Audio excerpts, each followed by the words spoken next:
Hey guys, I'm terribly excited to have this amazing rock star of a woman here talking on the healthy hustle. I have known this coach. How long have I known you, Amber? I think it's a few years now because I came to you when I was first getting going. Right, a few years, but it seems like I've known her for a lifetime. Even before we started recording, we were just having this amazing conversation.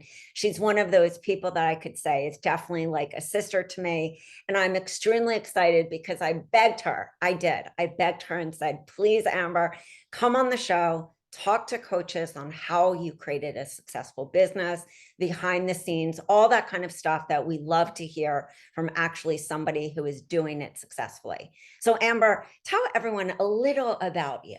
You're so sweet. Well, first of all, you didn't really have to beg me. I say all the time that you were definitely one of like my OG mentors and still somebody that I look to for advice and for, I am still learning so much. And so I really look to you to continue to Oh, guide me through. So I appreciate you.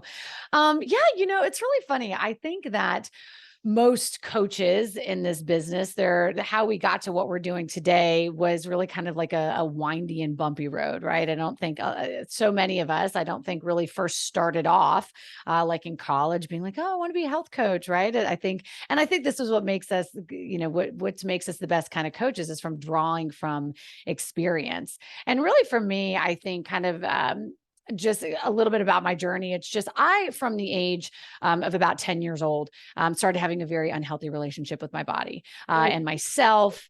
I will just raise a hand and say my first diet was 11 years old. Yeah, 11. yeah, I look 11. at my daughter and she is 13, and I'm like, I can't even imagine if you were diet.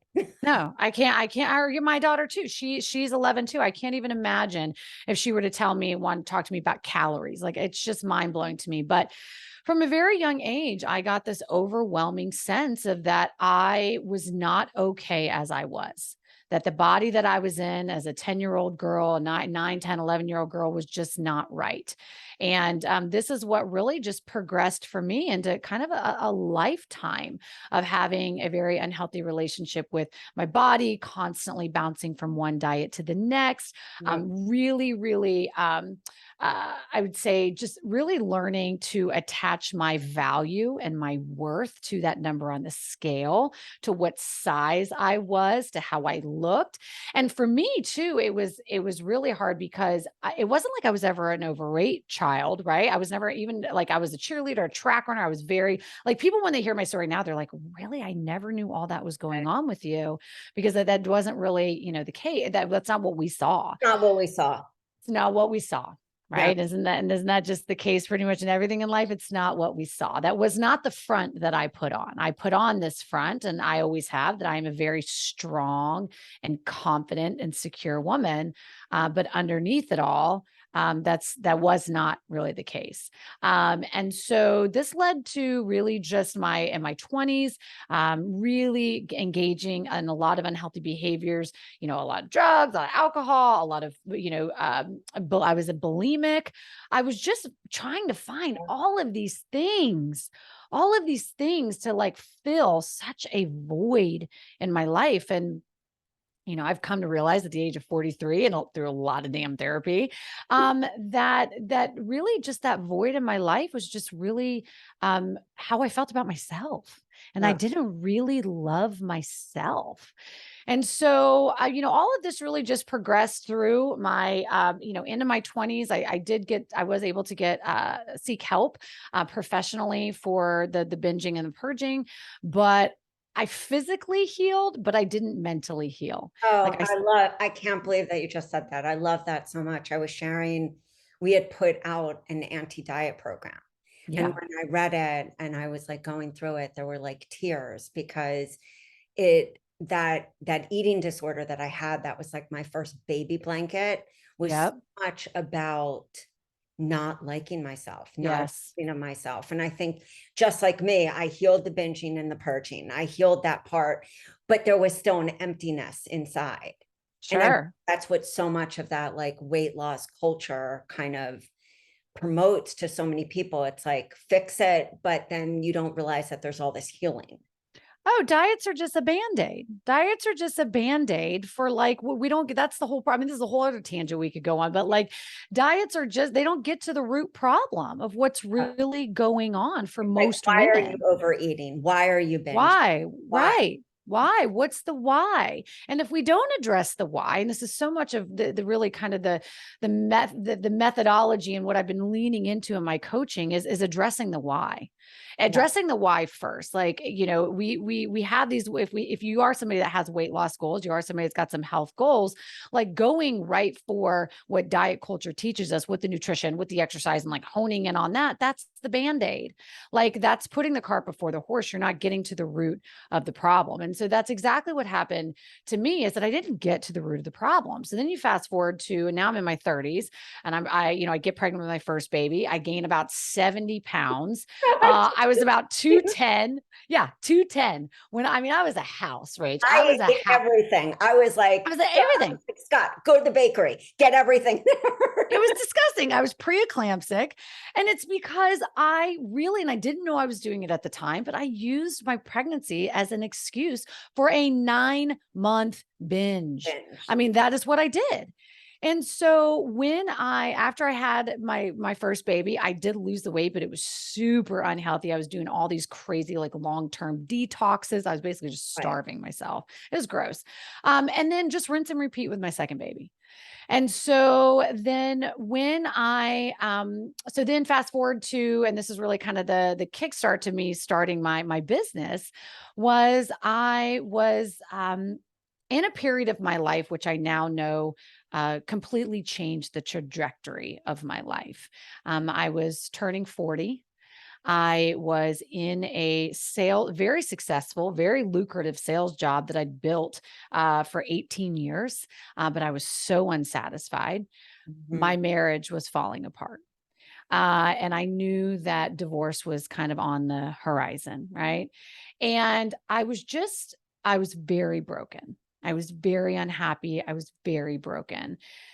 And so I really started this spiritual journey of how do I fix this? This is not in alignment with my higher self. This is not who I am supposed to be. And then the bigger question is how do I turn all of this pain into purpose? And I just, fell to my knees, and it was really in a very pivotal moment in Costa Rica where I'd taken a solo trip for my 40th birthday. A Mm. year before, I was planning on doing a whole, girls gone wild trip to Cozumel with my girlfriends. But I was like, that's not what I need right now. And I ended up going on this trip. And the intention really for that trip was really just what's the next step in my life, and particularly what's the next step in my career.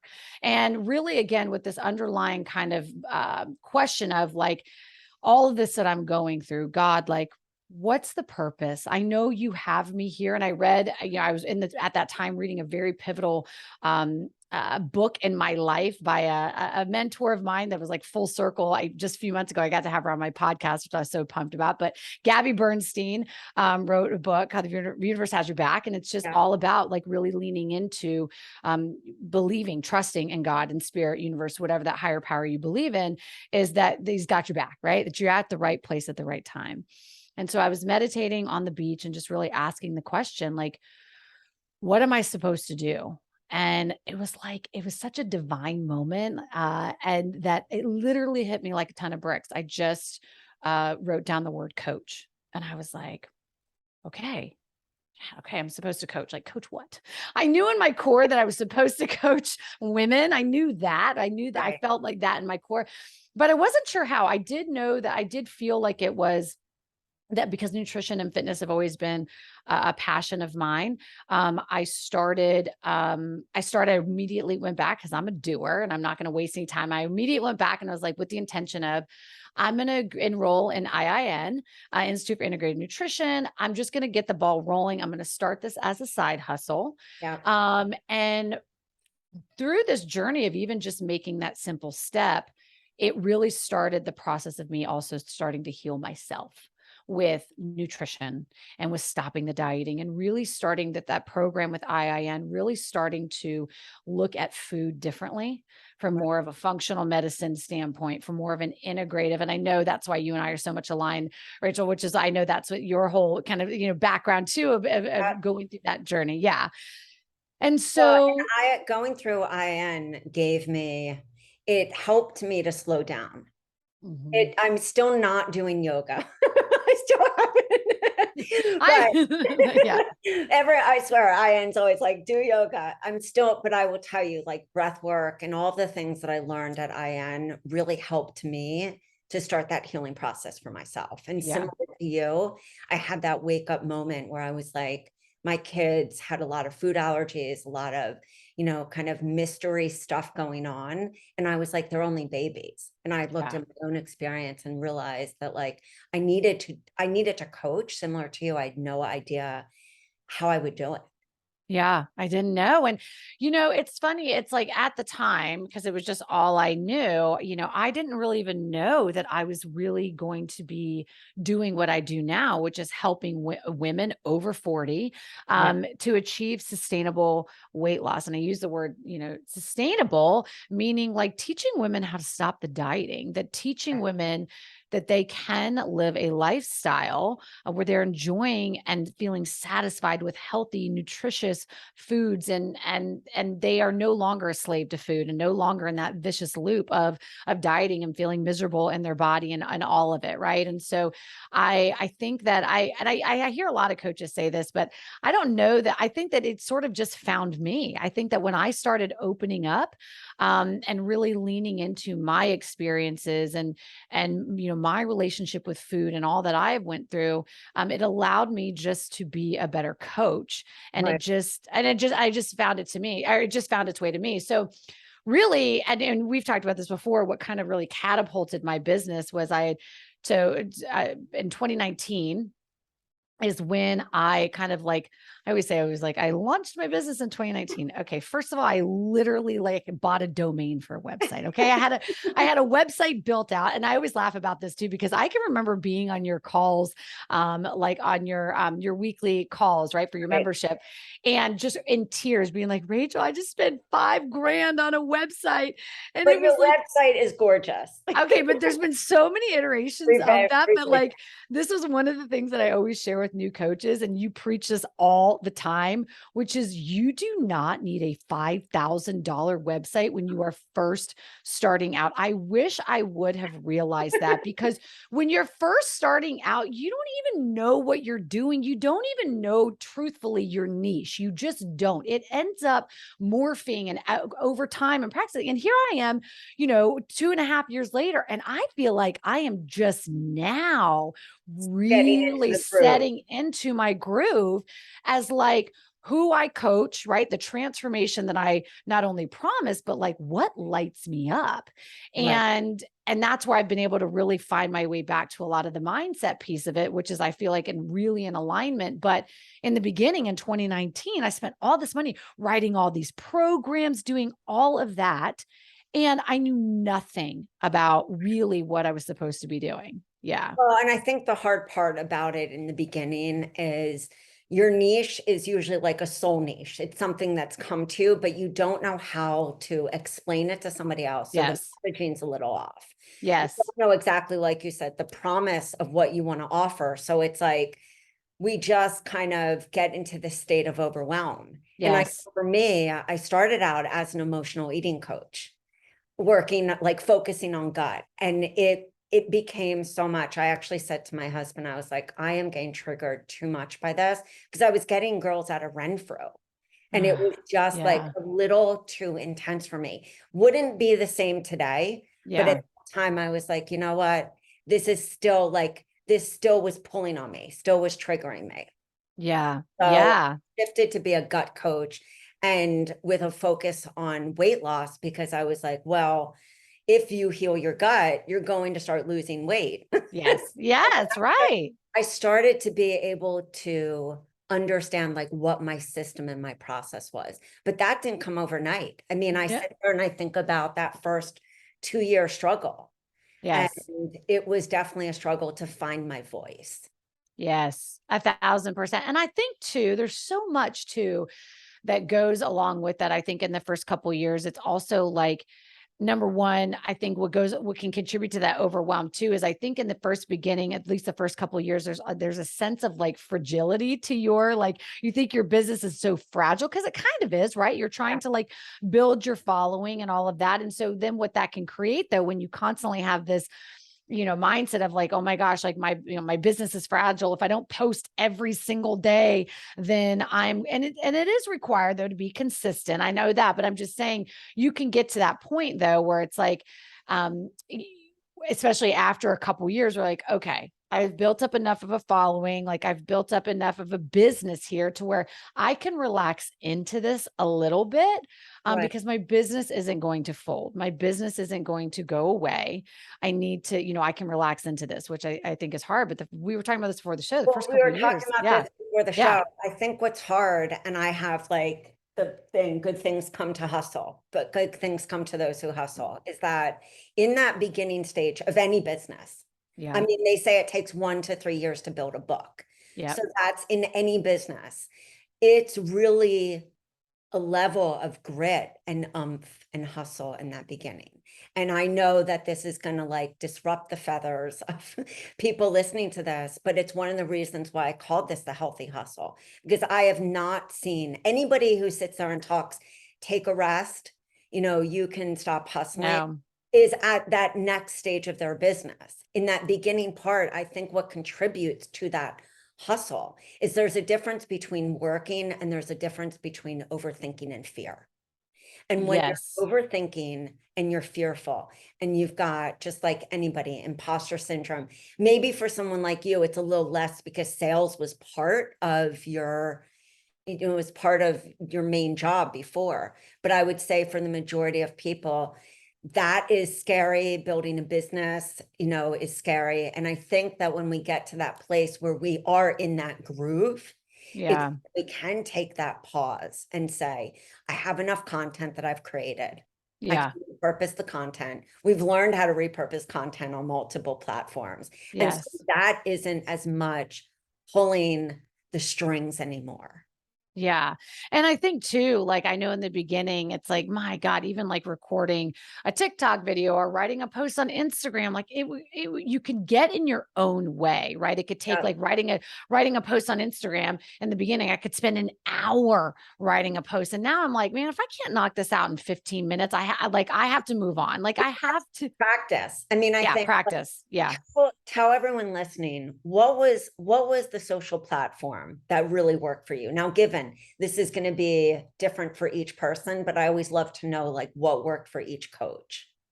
So it's definitely TikTok. So this is what's really interesting talking about even kind of the evolution of my business. So I said I kind of like launched my business really like I just turned on a $5,000 website is what I did, but I had no clients, no social media.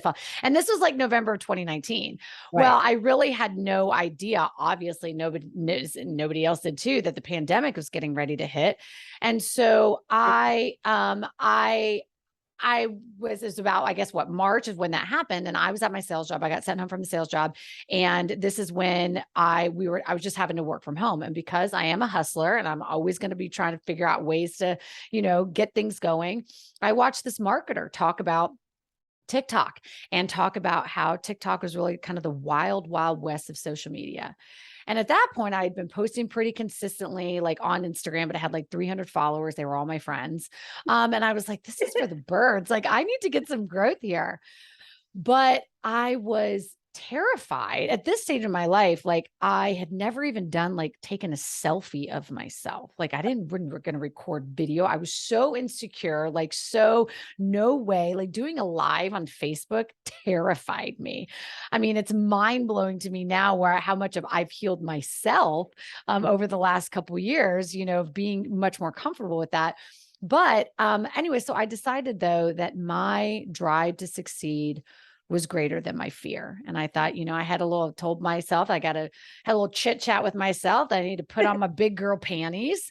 And I needed to just do this. And so I started putting content in on TikTok, and I really got very niche down. Now, I will say simultaneously, I hired a business coach. And so she started helping me like kind of set up some of the back end processes, had like a funnel. I had a freebie. I had a way to get people off of TikTok and into my funnel, right? I think that's what's key. That's what's key, because I think so many people, if they if they have a video do well on social, or maybe they even grow their platform really big and they don't have anywhere for people to go, that's a big mistake, right? So I had people to go. I mean, I had a place for somewhere to go. So I had a video, and I was just putting up content, slowly growing a following. And then I had about 3,000 followers, which at that point, I was like, that's amazing. Like, this is great. And then in June of 2020, I had a video that went viral, Oh, and it just catapulted me. I mean, within like, I swear within 5, 6 months, Rachel, I grew a 6-figure business. It was crazy. I mean, it was just, but I will say that wasn't dumb luck. I'm a hustler. Okay. I was showed up yeah, consistently. You showed, I mean, I think I just yeah. want to remind coaches to listen to what you just said, because you were scared. You made a decision that your fear was not going to overwhelm your ability to show up. And you just started showing up and showing up consistently. And let me tell you what that did for me too. And I think about this a lot. It was me actually getting on TikTok and doing videos and constantly having to see myself on video. Actually, a self-healing thing happened for me, because I went from watching myself on video, being like picking apart every part of my body, my face, everything I say, and really just hating on myself, Right. to I eventually got to this point where could watch video and be like, "Oh, I like that girl. Like, I'd be You friends with go, her. girl. I'd be friends with her. I like her." And it was really kind of a self-healing thing. So yes, I think that, putting yourself out there, whether it's on video or putting your, doing, posts about yourself, like, being vulnerable is hard. It's Yeah. scary, but that's what people connect to, right? Yeah. I think the best therapy, I always said, is when you start a business. Yes. I could have deleted so many therapy sessions because they were really, starting a business put all my fears right at my face. Yes. For somebody who is like an introverted person, I am very social, I'm very talkative, but Yeah. I'm actually an introvert. Like, unless you get me dancing at a party. Sure. Sure. Then forget it. Then Well, no, forget it. yeah. Yeah. But No, I I had to totally face get all that. that stuff, and I had to face all those inner thoughts of like, do I sound stupid? Do I look Yes. okay? Do I look pretty? Do I, all those things that had held me back? Do I look thin enough? All that stuff I had to really put to the side. And in that process of putting that to the side, the other more loving thoughts took Yes. place. 100%. And that's exactly what happened to me. And I think that you're right. And I'm glad you highlight that, but I think it's just true. It's like when you let your fears get in the way, that's going to stop you from being consistent. And in this game and in this online space of what we're all trying to do, Right. that is, if you look at somebody who's successful and somebody who's not, it's the person that shows the hell up every single day, even when they don't want to. And, Has we were, enough yeah, content to repurpose even when they don't want to. even when they don't want to. Yeah, well, that's true. Yeah, exactly. Because, I've been hustling like crazy and doing and showing up every day and staying organized. And I think that's the other key as to why, I think I've been able to have success in a short amount of time, is that, even as a single mom of 2 kids, 9 and 11, I'm organized as hell. I mean, my routine, this is all, I think it's all about success, whether or not it's in your business, whether or not it's about a healthy lifestyle, it's all about habits. And Yeah. for me, one of my habits is I literally sit down every single Sunday with my planner. I don't do a digital planner because I can't do all that. I physically write it out. And I map out my week. And not only does that help me to get organized with my time, but it also like mentally helps me like get prepared for Right. what I have coming up, right? So like what does everything from when can I get my workouts in to I got to make sure I plan a meal in between here because I got back-to-back podcast interviews. Like it's really just a very simple habit of staying organized so that you can stay, consistent and find all the ways because I mean, it's so funny. I was having this conversation with my coach, Joe Coleman, just the other week. And I was like, Joe, I was like, there are days where like, I just feel like I was like, I feel like so stretched thin. Right. And I was like, I've got all this stuff. I was like, I got the podcast and I got the TikTok and I got the brand partnerships and I got Instagram and I got 3 Facebook group, my coaching, da, da, da, da. And she's like, yeah, you just described actually like a kick-ass personal brand. She's Right. like, I think it's really a matter of trying to find pockets where you can kind of relax into it. But it is going back to that whole thing. It is a hustle, but I think it's about staying Find consistent and pockets of organized. grace. Yes. I think that's the part is when I started, the way that I started optimizing my time, because when I felt like I had no time, I Yeah. took out an egg timer and I was like, I'm going to time myself on these different activities and I'm going to figure out exactly how to cut time so that I give myself back time.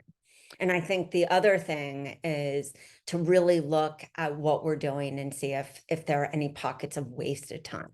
I always know when I'm stressed. I know when I start scrolling. I mean, there's a healthy scroll. Yes. I mean, there's a healthy scroll. Let's just say that. And then there's like a scroll where it's just like, I should be doing this and you're not doing it.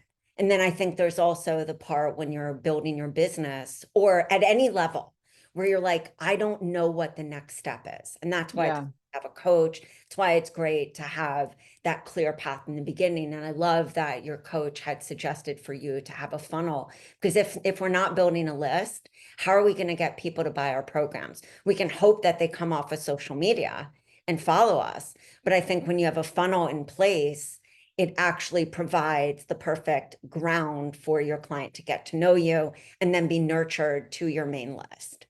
Well, yeah, and I hope everybody knows, and I hope you know this. My original funnel, which I still use this today, is the guide, the intermittent fasting freebie, the intermittent fasting guide from yeah, girl. Oh, I love that. Oh, and my second one is the little black dress. That's your 7-day little black That's the dress. So seven little yeah, black so dress challenge. yes, girl. I mean, your done for you content has been pivotal in my career. So and and I think what it is, and you always talk about this, and this, you do such a great job of it about, with all your tutorials, Canva and all of that. But even I took what your those two freebies and I made them my own, right? Like because I'm the 7-day, for instance, the 7-day, I call it or the 7-day, it is called the Little Black Dress Boot Camp. I think that's what you call it. So what I did though, is because it's really important to me that I didn't want women to think I was pushing a 7-day diet, since I am like the anti-diet kind of coach. I Right. made this as, hey, this is really a 7-day, which it is a 7-day program of what it looks like to just get more real food in your diet. Yeah. Right. Like that's that. And I did a little video And to on stop dieting and stop under eating. just stop under eating and stop dieting. And this 7-day program is really going to show you what it's like to just again eat more, get more real food that actually tastes really good. And so how I made it my own is in my funnel. Like when they opt in, there's a little video of me Mm. talking about that, right? And so I think that's what's so awesome about the content that you have for coaches is that it really does lend itself to be able to make it their own, right? So yeah, I And love do that. you tell me about your process? Because I always say sneaking into somebody, looking under somebody's hood is the favorite thing we want in our business because we're trying to figure out what to actually do. Do you bring people straight from that to a discovery call? Do you have an application process? What does that look like for you? So I will say it's morphed as I've gotten more busy and built my business. I will say in the beginning, which is how I built literally like a 6-figure business in very short amount of time was because I didn't have any clients, right? I didn't have a group program. I've learned, and I know you probably talk about this, and my other business coach talks about this as well, is that you don't really want to start a group program until you've coached enough clients one-on-one. At least that's what I subscribe to. Yeah, like people jump right into doing group And then programs they don't have success. and then they're not successful. Like you have to put the time in. You have to put you have to put the time in. Yes. Can you scale a business only doing one-on-one coaching? No, but in the Right. beginning, you have to do that. Right. Have to And test your process. I think there are a lot of people out there, a lot of business coaches who talk about beta testing, but you need a list first. You can't yes, go on Facebook and say, I'm looking for 10 people to join my signature program. right.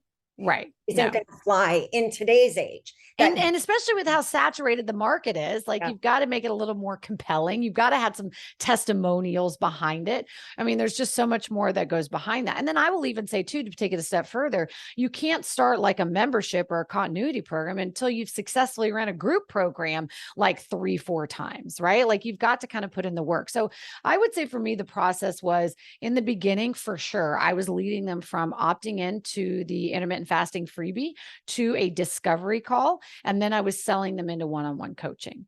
There was a point in time though, where I had like probably 12 one-on-one clients and it was too much for me. Right. And so then after I'd done that's that, when you learn to scale with a group. That's when mhm, I think we can come up with these really cool containers or master yes. for groups. And that's what I did too, is I really like, and I think, we can kind of overcomplicate it too with the group programs, but it doesn't have to be, right? Like I just did a small group container of about 10 women. Uh, And I implemented a lot of kind of my same methodology for how I coach women through that process and just applied it. This is also, I think, what can be helpful going through enough one-on-one coaching is because you kind of settle into a little bit more of the rhythm on how you actually get people from from A to B as far as like their for A to Z, whatever, for their transformation. right. And then all you do is you can take that and then adapt it into kind of a group process, right? So that was sort of kind of like for me the process. And now I would say that it's a little bit different. Because of time, I don't really do like discovery calls anymore. I'll do, if somebody comes to me, I don't really advertise as much one-on-one coaching. If somebody finds me for one-on-one coaching, I do, and this is really just a scalability thing, right? And what kind of I've got the bandwidth to do, but I do it through an application process of just trying to make sure that they're a right fit for me and I'm a right fit for them. That's kind of like through the one-on-one. And I would say now at this point, my freebies that I'm using are really a lot of list building for me, and that I can just continue to nurture. I've recently moved to a new funnel that I'm trying out, which has been really fun. So I'm hosting a live 2-day event. Oh, wow. Yeah, so it's a live 2-day event. I just ran my first one last month. I think I Um, saw that on Instagram. yeah. Yeah. So it's a live 2-day event. It's a completely different than the traditional kind of like launch model that I've been doing, Right. where the goal is for this is that I will run this probably every other month. Eventually, when I can build a bigger team where I have like an enrollment specialist and all of that, I will start running it maybe every month. But it's definitely, I've moved this to more of a high ticket offer, is what the purpose of this funnel is. So yeah, because for me, kind of the evolution of my business, and this is really just, I think one of my strengths is, maybe coming from a sales background, I've really found that, and this is also pushed by, have you read the book by, Alex Hermosi, The $100 Million Offer? Have you No. read that book? Mm-mm. Okay, so if you're listening to this and Rach, you got to get this book. So this is a fascinating book. It's about really creating an offer that like an irresistible offer. And I've seen this book help not only like he started off in kind of the gym space, and his whole story is fascinating, but it's about creating an offer that's completely irresistible. And there's some elements in the book that are just so profound because I think especially in the health coaching and like the weight loss space and kind of the health and fitness space, all of it, it can be very saturated and it can be very easy to have your offer commoditized, right? Yeah. And just kind of lumped in with all the rest of them. And so this book really walks you through a very special process of like how to of just how to like make your offer really unique. So it's interesting. It's really fascinating. And so that kind of reading that is what prompted me to maybe shift gears a little bit and start um moving my model to doing more high, like a 6 month, more of a high ticket offer. And that's kind of the direction I'm going right now. I love that. I mean, and I love that you've talked about list building a lot because, Yeah. and just to kind of reiterate what you said, I think a lot of coaches, they will get the website, they'll have the programs, but they fail to list build because that can Yes. be the really scary part. And I just want to kind of reiterate what you said about like showing up. And I think to not get lost with everyone else, you showed up on video. And I think that's a really scary part for coaches. And I always suggest practice that because just as you've shared that it was like an uncomfortable process showing up, but you still did it anyway.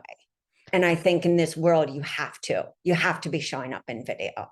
I thought, well, I was going to say 1,000%. Now I don't think people have a choice. The way that Instagram's going, the way that TikTok's going. I mean, well, the TikTok's been, I don't think you have a choice. I think that you've got to learn to, yeah, to heal that and show up. And this is what I'll say too, is I know in the beginning it will feel scary. I know it's hard. I mean, I lived it when I go, in fact, when I go back and look at some of my original videos on TikTok, it's painful for me to watch. Okay. I was so uncomfortable. I was so anxious. It was the whole thing. Right.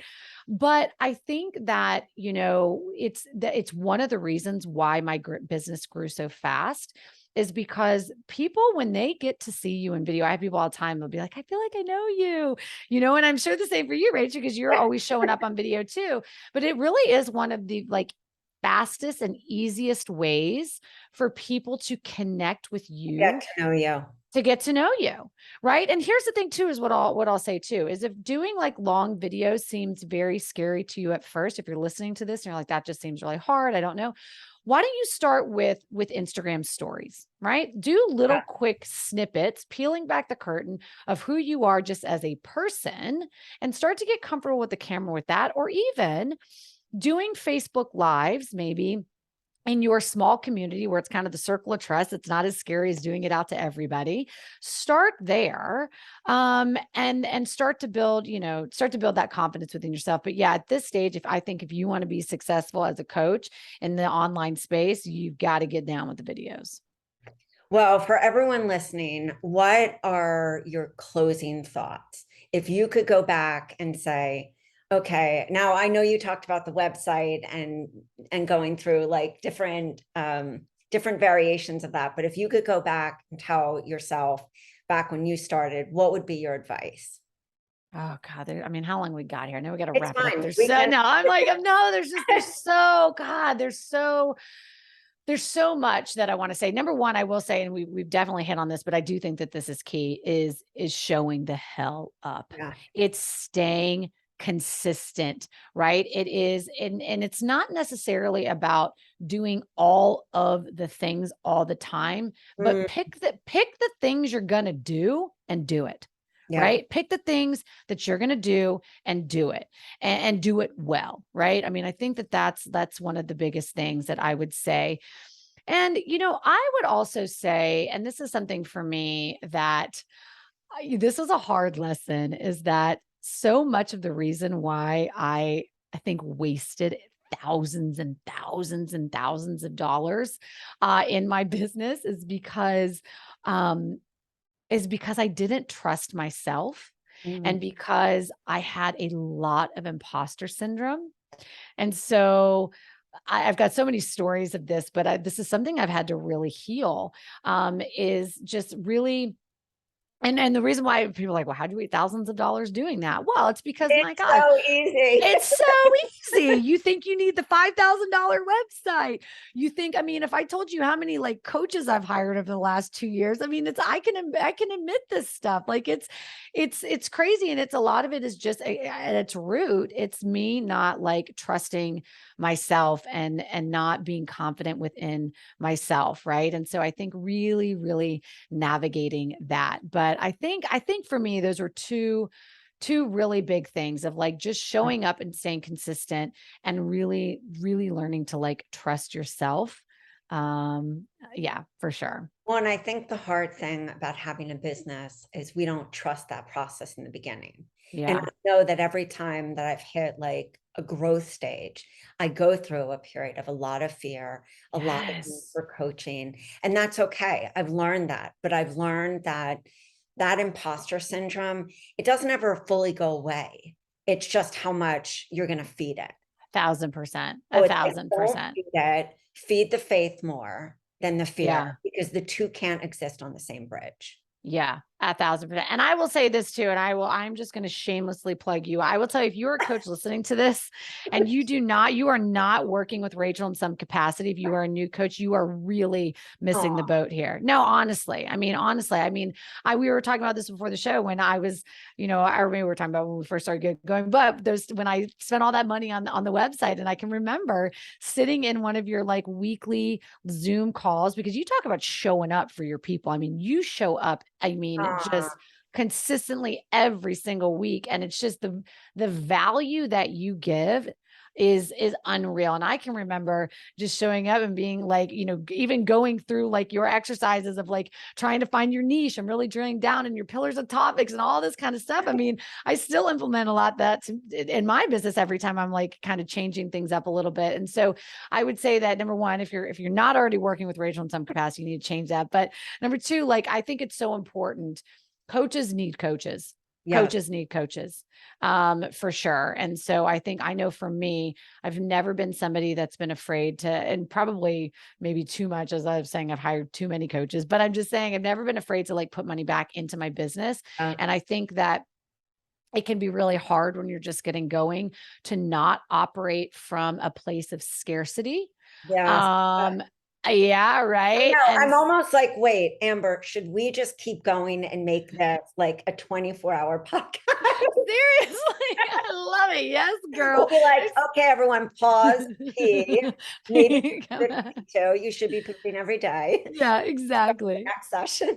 I love it. I love it. But yes, but like it's so easy when you operate from that place I'm scared. of scarcity, of how that shows up in your business and how you Well, I think that's also the reason why in the beginning we feel like we need to serve everyone. And I love what you said about niching down. It's like, the women that you serve, that their problems are perimenopause, it's addiction to weight, it's addiction to like the scale, yes, yes. dieting. And I think that's the part where we get into the groove is we start to step into her shoes and really get to know her and think, what is troubling my woman emotionally, physically, spiritually, like every different level, what's troubling her and what are the topics I'm going to talk about. I mean, absolutely. And that's the thing is that I think you're right. And I think that's such a good point is that in the beginning, because we are just so concerned with making money, we dilute our message because we're trying to help everybody. But what I've learned, and even like the women that I like, the kind of the mentors that I listen to and listen to their podcasts and all that stuff, they all say the same thing is when their business turned around, when they started exponentially making money, is when they got super clear on who the hell they were talking to. Oh, And they got into the psychographics, right? And they got into the demographic. They got yeah. into all of it. And when you can really start to like now you are speaking someone's language and now it's just about attracting your people and dialing in the message, but you can't do that if your net is cast too wide. And I know for a lot of coaches listening that can be really scary. And that was scary for me too, like for a little while. Like I started off with like weight loss women over 40. And I've realized in my world, that's even too far of a net to Yeah. cast, right? Like I even need to get specific. And so if you look at my messaging, I'm talking to a very specific woman. I'm talking to a very specific woman so that what I'm putting out there is really going to resonate with her. And I think that that's really important. But it is scary for sure. Can you tell everyone where to find you? Yes. Instagram, your website, because I know if there's a woman struggling and she's even a coach, which I always say the best advice I give is to get a coach for your health because you'll Yes. actually learn how to coach yourself. And also we all need healing as well. Yes. Yes, of course. I would love, love, love to connect.